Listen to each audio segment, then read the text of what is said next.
কিছু fan follower, হাতে একটা ক্যামেরা, এনাফ, সে একজন অভিনেতা হয়ে যায়। মানে সে রীতিমতো নাটক তৈরি করে এবং সেই নাটক, অখাদ্য কুখাদ্য নাটকগুলো আমরা সাধারণ পাবলিক যারা আছি, যারা নাটক প্রেমী, নাটক দেখি, মানে যখন স্ক্রলিং করি তখন ওই নাটকগুলো সামনে পড়লে মেজাজ খারাপ হয়ে যায়।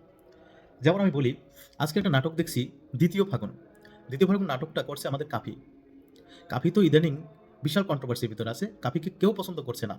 কিছু লোকে পছন্দ করছে। যারা তার ফ্যান ফলোয়ার ছিল লক্ষ, লক্ষ, তারাই এখন 50-50 হয়ে গেছে। তারাই এখন তাকে কমেন্টস বক্সে ধুয়ে দিচ্ছে। তার মানে সে জুলাই অভ্যুত্থানের সময় যে মানুষের হৃদয় ছুঁয়ে গিয়েছিল, সে এখন হৃদয় থেকে অনেক দূরে চলে গেছে।